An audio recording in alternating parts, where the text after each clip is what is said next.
இந்த 2வது வேளையிலும் கூட கர்த்தருடைய ஆவியானவர் எங்கள் மேல் அசைவாடி எங்களோடு பேசுங்கப்பா.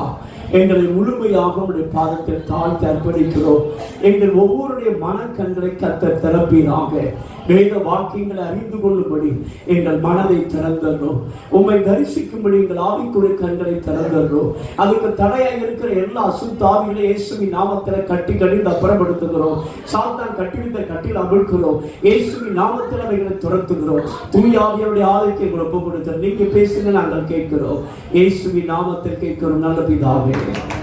ஆமென், ஆமென். நாம் வேதத்துக்கு நேராக திரும்பிக் கொள்வோமாக. முக்கியமான தேவ செய்தி. தேவ பிள்ளைகள் முடிந்தால் என்ன செய்யுங்க, நோட் பண்ணிக்கோங்க. அது உங்களுக்கு நல்லது. அல்லேலூயா.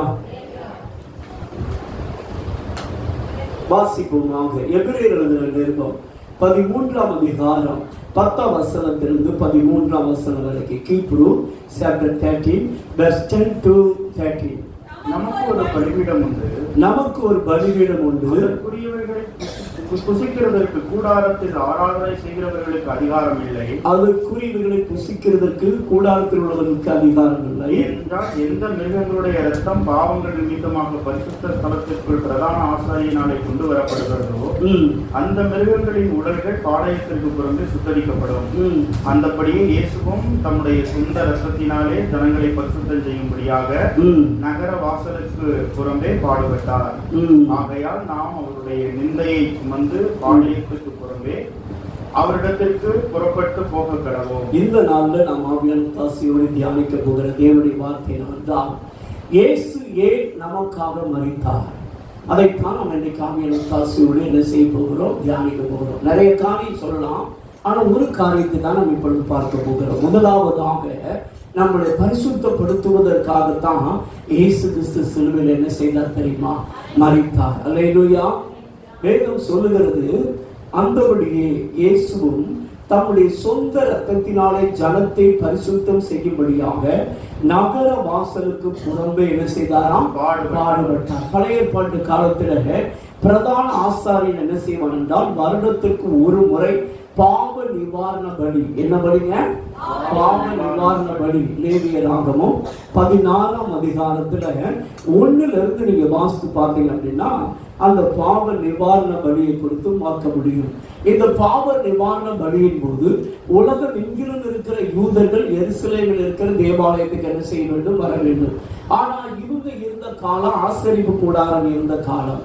அதனால வனாந்தரத்துல எல்லா ஜனங்களும் அங்கதான் இருந்தாங்க.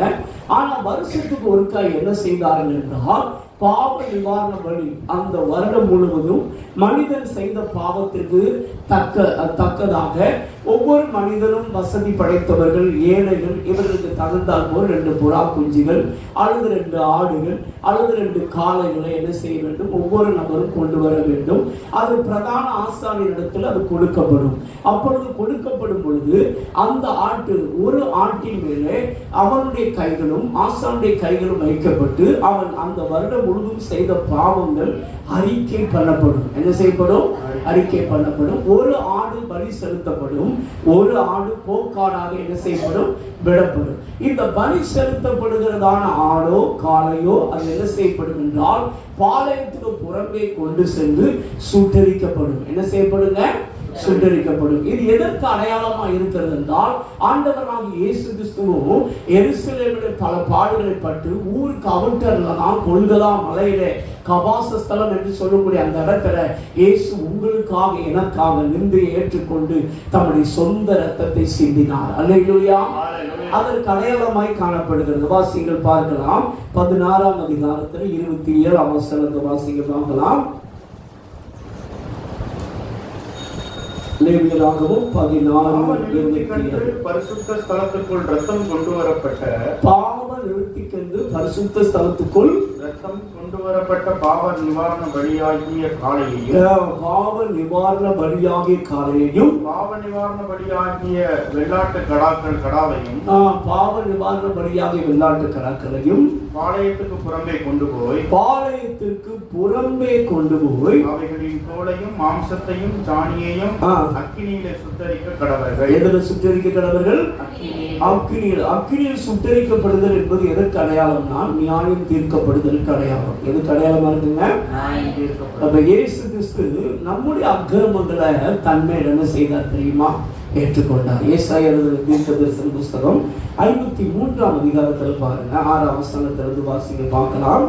ஏசாயா 53. நாமெல்லாம் ஆடுகளைப் போல வழிதப்பித் திரிந்து அவனவன் தன் தன் வழியிலே போனோம். நாம் எல்லோரும் ஆடுகளைப் போல வழிதப்பித் திரிந்து அவனவன் தன் தன் வழியிலே போனோம். கர்த்தரோ நம் எல்லாருடைய அக்கிரமத்தையும் அவர் மேல் விழப்பண்ணினார். கர்த்தரோ நம் எல்லாருடைய அக்கிரமத்தை அவர் மேல் விழப்பண்ணினார். அவர் நெருக்கப்பட்டும் ஒடுக்கப்பட்டும் இருந்தார். அவர் நெருக்கப்பட்டும் ஒடுக்கப்பட்டும் இருந்தார். ஆனாலும் தம்முடைய வாயை அவர் திறக்கவில்லை. ஆனாலும் அவர் வாயை திறக்கவில்லை. அடிக்கப்படும்படி கொண்டு போகப்படுகிற ஒரு ஆட்டுக்குட்டியை போல, அடிக்கப்படும்படி கொண்டு போகப்படுகிற ஒரு ஆட்டுக்குட்டியை போல, தன்னை மயிர் கத்தரிக்கிறவனுக்கு முன்பாக, தன்னை மயிர் கத்தரிக்கிறவனுக்கு முன்பாக, சத்தமிடாதிருக்கிற ஆட்டை போலவும், சத்தமிடாதிருக்கிற ஆட்டை போலவும், அவர் தம்முடைய வாயை திறவாதிருந்தார். அவர் தம்முடைய வாயை திறவாதிருந்தார். இடுக்கணிலும் நியாய தீர்ப்பிலும் இருந்து அவர் எடுக்கப்பட்டார். அவருடைய வம்சத்தை யாரால் சொல்லி முடியும்? ஜீவனுள்ளோருடைய தேசத்திலிருந்து அறுப்புண்டு போனார். ஜீவனுள்ளோருடைய தேசத்திலிருந்து என்ன செஞ்சாராம்? அறுப்புண்டு போனார். என் ஜனத்தின் மீறுதல் நிமித்தம் அவர் வாதிக்கப்பட்டார். அவர் என்ன செய்யப்பட்டாராம்? வாதிக்கப்பட்டார். அப்ப இயேசுவே இவ்வளவு பாடுகளை ஏற்றார். நம்முடைய மீறுதல் நிமித்தம் இயேசு என்ன செய்யப்பட்டார்? வாதிக்கப்பட்டார். அல்லேலூயா.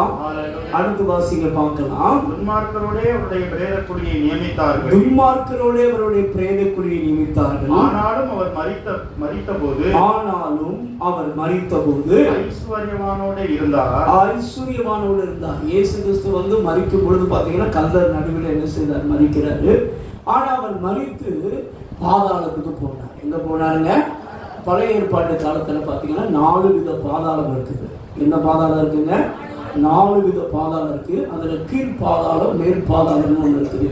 இந்த மேல் பாதாளத்துலதான் பாத்தீங்கன்னா யார் இருப்பாங்கன்னா பழைய ஏற்பாட்டு பரிசுத்தவான்கள், இறந்தவர்கள் எல்லாரும் அங்க போய் என்ன செய்வாங்கன்னா இளைப்பாறி கொண்டிருப்பார்கள். அந்த பாதாளத்துக்கு தான் இயேசு மரித்து அவர் என்ன செய்தார்னா அங்க 3 நாள் போய் இருந்து தன்னுடைய வெற்றியை பிரசித்தப்படுத்தினார். 1 பேதுருல நீங்க வாசித்து பார்த்தீங்கன்னா அந்த சம்பவங்களை 2 பேதுருல நம்ம வாசிக்கலாம். இயேசு கிறிஸ்து பிரசங்கம் பண்ண பிறகு உயிர் தெழுந்த உடனே இயேசு என்ன செஞ்சாருன்னா அந்த மேல் பாதாளத்தை தான் 3ஆம் வானத்துல கொண்டு போய் வச்சுட்டாரு. அதுதான் பாரடைஸ், அதுதான் பரதீசு. அதுதான் என்னதுங்க? பாரடைஸ், பரதீசு என்று என்ன செய்யப்படுகிறது? அழைக்கப்படுகிறது. அல்லேலூயா. இப்ப இறக்குறவங்க பழைய ஏற்பாட்டு பரிசுத்தவான்கள் சரி, இப்ப நம்ம இறக்குற புதிய ஏற்பாட்டு பரிசுத்தவான்கள் சரி, இப்ப 3ஆம் வானத்தில் இருக்கிற பாரடைஸ் என்று சொல்லக்கூடிய அந்த பரதீசர்களை என்ன செய்து கொண்டிருக்கிறார்கள்? இளைப்பாறி கொண்டிருக்கிறார்கள். அல்லேலூயா. ஆமா. அடுத்து வாசிங்க பார்க்கலாம்.